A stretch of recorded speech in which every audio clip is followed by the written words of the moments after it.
नमस्कार, विशेष में आप सभी का स्वागत है। आपके साथ मैं नेहा बाथम। आज ईरान, इजराइल और अमेरिका की जंग का 7वां दिन है। जंग का दायरा लगातार बढ़ रहा है।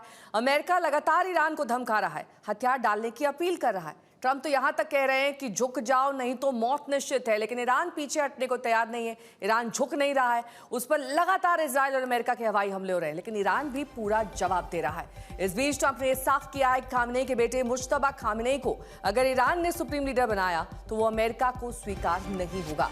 क्या है युद्ध की रिपोर्ट, हमारी विशेष कवरेज में देखिए। बड़ी खबर आपको बता दें, ट्रंप का एक महत्वपूर्ण बयान आया है जंग के बीच। ट्रंप का यह कहना है कि बिना शर्त सरेंडर के अलावा ईरान से डील नहीं होगी, यानी कि ईरान को बिना शर्तों के सरेंडर करना होगा, तभी डील संभव है। जंग के बीच अमेरिकी राष्ट्रपति ट्रंप का यह बयान, उन्होंने कहा है कि बिना शर्त के सरेंडर करना होगा।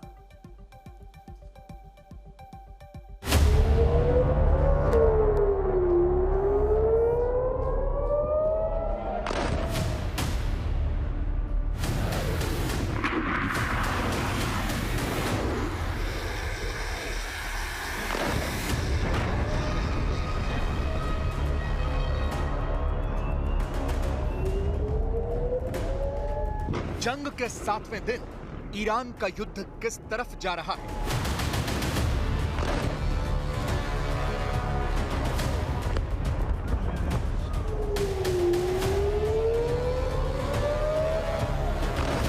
क्या अमेरिका के अनुमान से ज्यादा मजबूत निकला ईरान? क्या ईरान पर हमला करके ट्रंप ने बहुत बड़ी गलती कर दी?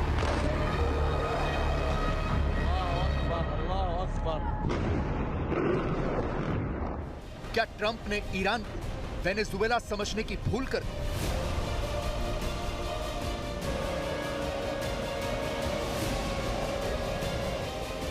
जंग का 7वां दिन है और ट्रंप पूरी दुनिया को यह दिखाने की कोशिश कर रहे हैं कि सब कुछ नॉर्मल है। वो तो कोई तनाव ही नहीं ले रहे। दुनिया के मशहूर फुटबॉल खिलाड़ी लियोनेल मेसी और उनकी टीम इंटर मियामी से व्हाइट हाउस में ट्रंप ने मुलाकात की। युद्ध के समय में यह मुलाकात डिप्लोमेटिक मैसेजिंग के लिहाज से बड़ा महत्व रखती है। ट्रंप ये दिखाने की कोशिश कर रहे हैं कि ईरान के युद्ध से उन्हें ज्यादा फर्क नहीं पड़ा,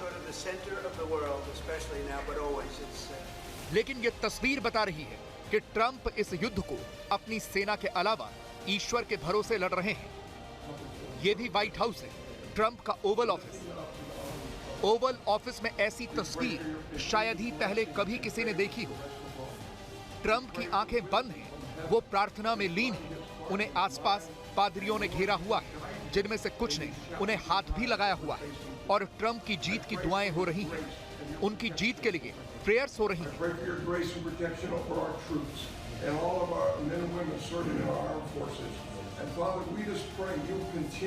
ये इवेंजेलिकल पादरी ग्रेग लॉरी है, जो राष्ट्रपति ट्रंप और अमेरिकी सैनिकों के लिए इस मुश्किल समय में प्रार्थना कर रहे हैं।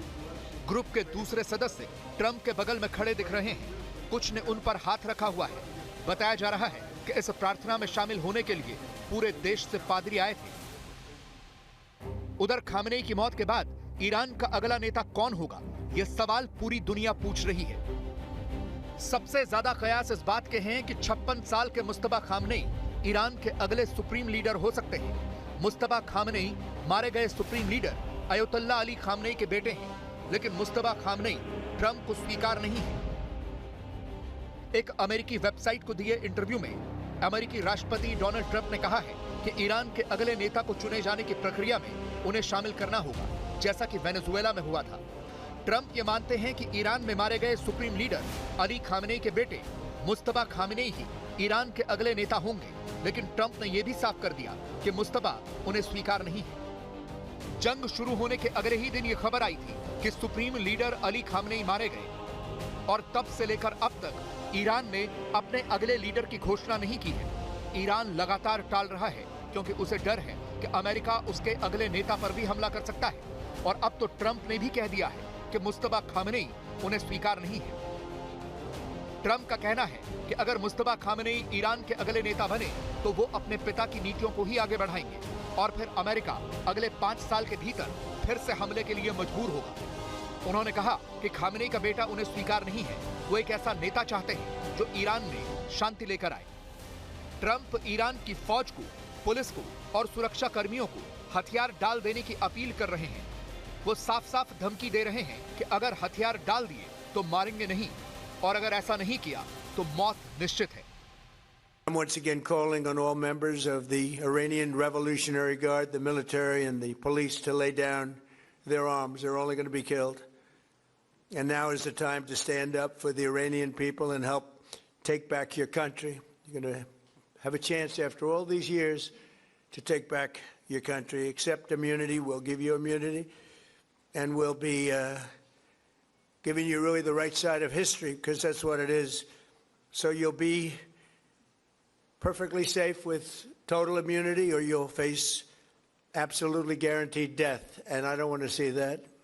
They don't want to see it either.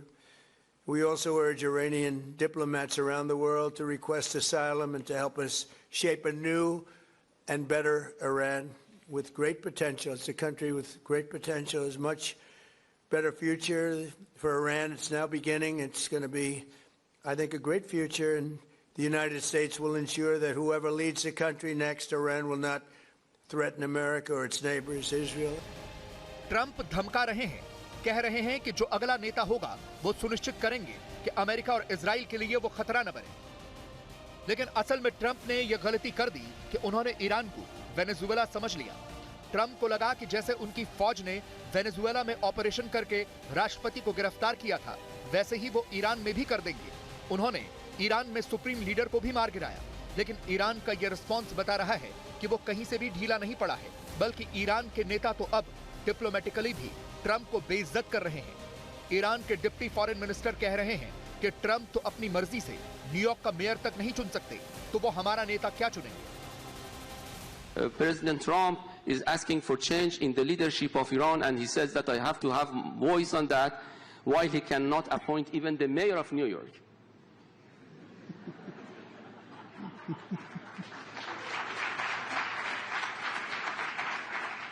Can you imagine this colonial approach, that he would like to see democracy at home, but he would like to topple down a democratically elected president of Iran? Iran के विदेश मंत्री तो Trump और America को ऐसा जवाब दे रहे हैं जिस पर अमेरिका भी चर्चा कर रहा है। ईरान के विदेश मंत्री का यह जवाब आज पूरी दुनिया में वायरल है, क्योंकि उन्होंने साफ कहा है कि अगर अमेरिका ईरान में अपनी सेना भेजने की मंशा रखता है तो ईरान उनका इंतजार कर रहा है।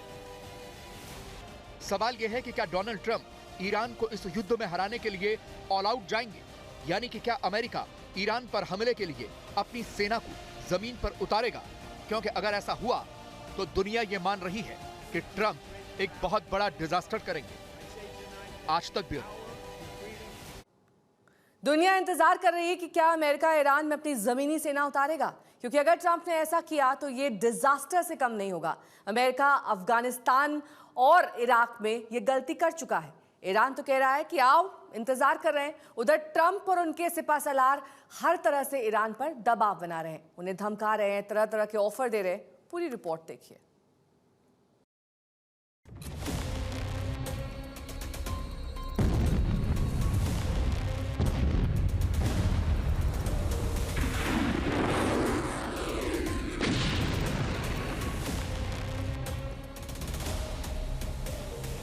आज इजराइल की तरफ से ये एक वीडियो जारी किया गया है जिसमें इजराइल ने दावा किया कि उसके 50 फाइटर जेट्स ने खामेनेई के अंडरग्राउंड बंकर पर हमला करके उसे उड़ा दिया। हालांकि इस वीडियो में स्पष्ट नहीं है कि क्या इसी हमले में खामेनेई की मौत हुई थी, लेकिन वीडियो में साफ दिख रहा है कि हमले के बाद धुएं और आग का गुबार उठ रहा है।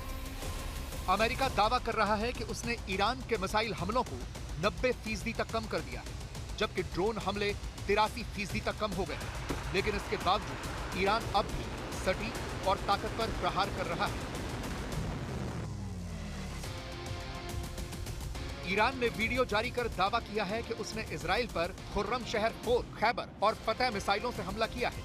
ईरान का दावा है कि उसने तेल Aviv, Ben Gurion airport, Israeli air force basis को इनसे टारगेट किया है। दूसरी तरफ इजराइल का दावा है कि उसने ईरान के मिसाइलों को रोक लिया है।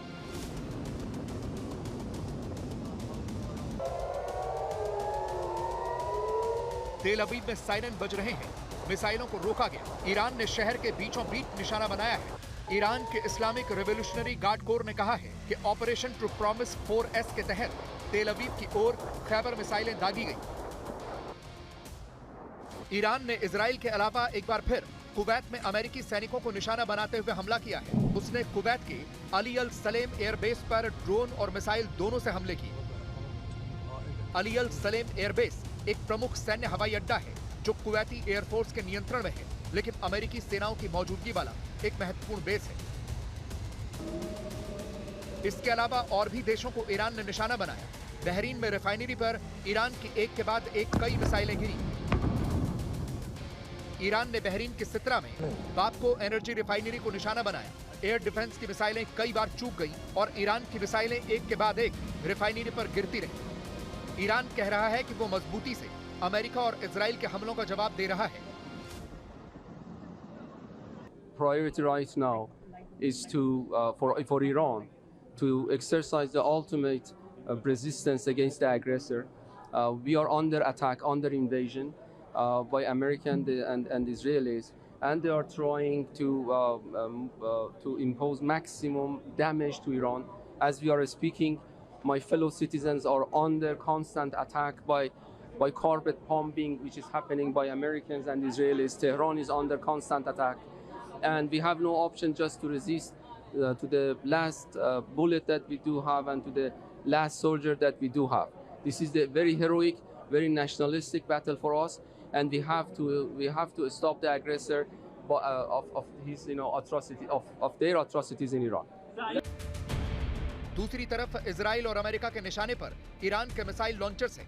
हर दिन ईरान पर 100 से ज्यादा स्ट्राइक करने वाले अमेरिका और इजराइल ने ईरान के वो हाथ काट दिए हैं जिनसे वो मिसाइल लॉन्च करता है। यानी वो बैलिस्टिक मिसाइल लॉन्चर्स जिनसे ईरान हमला करता है, उसे हवाई हमले से दोनों देश नष्ट कर रहे हैं। इजराइल ने दावा किया है कि कल रात उसने ईरान के ऐसे 6 मिसाइल लॉन्चर्स को उड़ा दिया जिन पर लदी मिसाइल लॉन्च किए जाने के लिए तैयार थी। इजराइल ने कहा है कि उन्हें लॉन्च किए जाने से कुछ मिनटों पहले ही इजरायली एयरफोर्स ने उन्हें उड़ा दिया।